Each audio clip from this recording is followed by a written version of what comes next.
और मैं ये कहना चाह रहा हूँ, मैंने ये सीखा है अपने पिताजी से, और सीख सकते हैं इसको, ये केवल तुक्के की बात नहीं है, सीख सकते हैं। मेरे जो पेरेंट्स हैं, पिताजी और माँ, वो एक अनूठा कॉम्बिनेशन है। अच्छा, आप किसी शादीशुदा जोड़े से अकेले में बात करके देखिए, जब वो कंफर्टेबल हो आपके साथ, आप उनको बोलिए कि मुझ में और मेरी पत्नी में, या मुझ में और मेरे पति में ज़्यादा चीज़ें मैच नहीं होती हैं। सीरियस होकर बोलना, मजाक के मूड में नहीं, सीरियस मुंह बना के बोलिए, थोड़ा भरोसे में लेके। दुनिया का हर जोड़ा आपसे बोलेगा आप में तो फिर भी कुछ मैच होता है, हम में तो कुछ मैच नहीं होता, एक भी मैच। सारे जोड़े ऐसे ही चल रहे हैं, सबको लगता है कि उसका घर बढ़िया चल रहा है, मेरा ही ठीक नहीं चल रहा, क्योंकि उसका घर आपने फेसबुक पे देखा है, अच्छी अच्छी फोटो देखी हैं। 24 घंटे में से जो 2 अच्छे मिनट आए थे, उसमें ली गई 25 फोटो में से बेस्ट फोटो फेसबुक पे आई थी, और अपने घर में आप बाकी 24 घंटे में से 2 मिनट छोड़ के बाकी देख रहे हैं। तो दूसरे का घर हमेशा अच्छा लगता है कि यार लाइफ हो तो उनके जैसी हो। तो हमारे माता पिता भी स्वभाव उनका भी थोड़ा अलग रहा, सबका है, हमारा भी है। तो मेरे पिताजी हैं मस्त मौला आदमी, जैसे कबीरदास, एकदम फक्कड़ मस्त मौला आदमी, भाड़ में जाए दुनिया, उस मूड में रहते हैं, नुकसानों से भाड़ में जाए। गीता का सार उन्होंने अपने मन में बिठा लिया है। उनका बड़े से बड़ा नुकसान हो जाता है तो क्या बोलते हैं, हमारा क्या था जो लाए थे, जो लिया यहीं से लिया, जो दिया यहीं दिया, साथ लेके क्या जाना है, बात खत्म। कोई टेंशन ही नहीं उनको। और बाकी सब लोग टेंशन में कि अब क्या करें, ये हो गया वो हो गया, कैसे मैनेज करें। मेरी माँ को तनाव हो जाता था, तो जब पिताजी ऐसे हो तो माँ को तनाव होगा, सीधी सी बात है। अगर माँ वैसी होती पिताजी तो लव में रहते हैं, तो सामान्य बात है। जब घर में एक व्यक्ति मस्त भोला हो तो बाकी लोग तनाव तो फिर बांटेंगे ना आपस में। तो बड़ा तनाव में रहती थी, उनको घर की चिंता, बच्चों की चिंता बहुत सताती थी।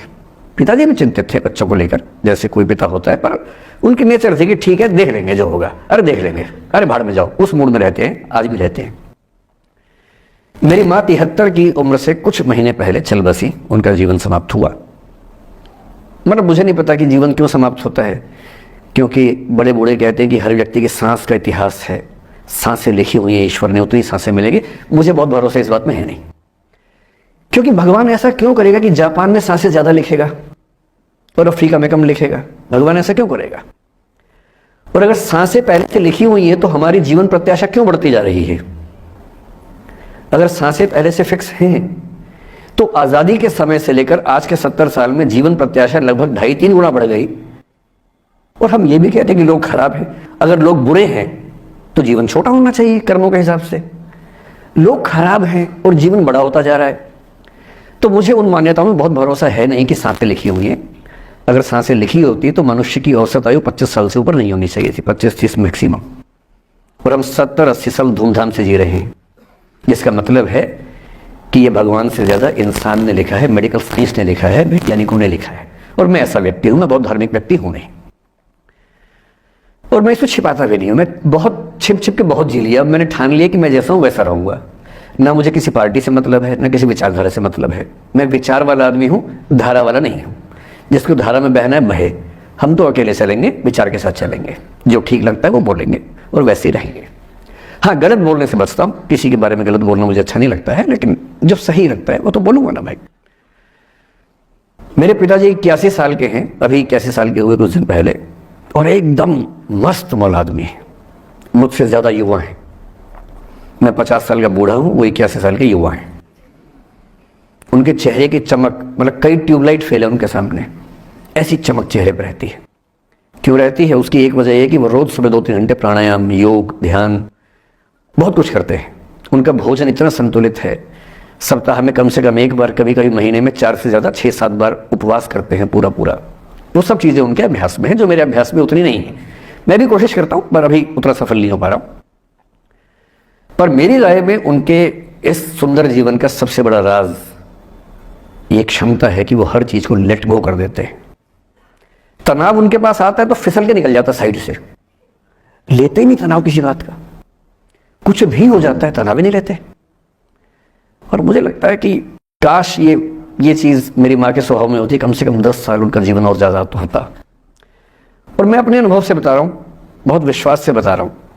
मैं ना सोने जागने में नियमित व्यक्ति हूँ, ना मैं बहुत कसरत करता हूँ, ठीक हूँ, मतलब बुरा भी नहीं हूँ, ठीक हूँ। मेरी उम्र के अधिकांश लोग बीपी शुगर बहुत बीमारियों से ग्रस्त हैं, मैं फिलहाल नहीं हूँ। क्यों नहीं हूँ? मेरे पास इसका उत्तर एक ही है, मैं लोड लेता नहीं किसी बात का, दबाव लेता नहीं, तनाव लेता नहीं। भाई अच्छा हो रहा है तो भी ठीक है। जब मैं सफल, जैसे मैं 3 साल में पिछले काफी सफल हो गया, जितना मुझे नहीं होना चाहिए था, मैं तो कैसे हो गया हूँ सफल। अगर मैं सफल हो गया तो मैं इस बात का लोड भी नहीं ले रहा कि मैं सफल क्यों हो गया। अरे हो गया तो कैसे हो गया, कई लोग हो जाते हैं, हम भी हो गए, ऐसा क्या है। कल को नहीं रहूंगा मान लीजिए, ऐसा हो सकता है, कल को फेल हो जाऊं कहीं। फेलियर को पचाना पता नहीं कितना मुश्किल होता होगा लोगों के लिए, मैं अपने बारे में जानता हूं, मुझे मुश्किल नहीं होने वाला, क्योंकि मैंने सफलता का लोड लिया ही नहीं अपने ऊपर। विफलता मुझे क्या प्रभावित करेगी, बहुत फर्क नहीं पड़ता है।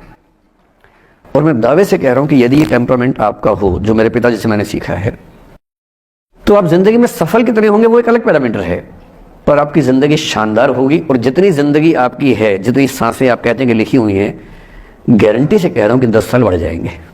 कुछ और लोगों के आप कम कर देंगे अलग बात है, लेकिन अपने 10 साल बढ़ा लेंगे।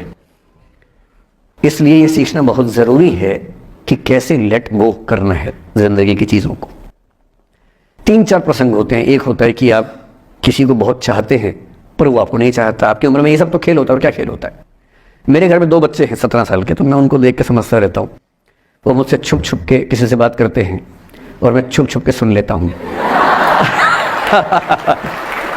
तो उन्हें नहीं पता, मुझे तो नाम भी पता है किससे बात करते हैं, एक आध का तो एड्रेस भी पता है मुझे। और मैं तो बच्चों को बोलता हूँ कभी जाना वाना हो तो मैं ले चलूँगा, चिंता मत करना, बोल देना कि ड्राइवर साथ में आया है, टेंशन मत लेना। तो मेरे तो बच्चे मेरे दोस्त हैं, मैं तो बड़ा दोस्ती के भाव में रहता हूँ। मेरा एक ही बेंचमार्क है कि वो जिस उम्र में जैसे हैं मैं कैसा था, और वो मुझसे अच्छे चल रहे हैं। उससे ज़्यादा उम्मीद मुझे करने में नहीं चाहिए। मैंने जो कुकृत्य 8वीं क्लास में किए थे उन्होंने 11वीं क्लास में किए, तो बहुत है। मैं ये क्यों मान के चलूं कि वो देवी देवता पैदा होंगे, मेरे ही तो बच्चे हैं भाई। जीन तो मेरे ही है, तो कैसे देवी देवता हो जाएंगे। तो ज़्यादा उम्मीदें क्यों पालनी है बच्चों से भी। मैं क्यों चाहूँ कि मेरा बच्चा IAS जॉब करे, क्यों करे वो, IAS भी क्यों करे। उसका मन करेगा तो करेगा, नहीं करेगा तो हार में है। अगर वो कहेगा कि मुझे स्टार्टअप करना है, स्टार्टअप कर लो भाई। अगर वो कहेगा मुझे कुछ और नौकरी करनी है प्राइवेट सेक्टर में, तो वो कर लो। मैं क्यों ठेकेदार बनूं उसका भाई। मैं क्यों ये चाहूं कि वो मेरे रास्ते पर चले, मुझसे बेहतर बने। ये सब बेकार की बात।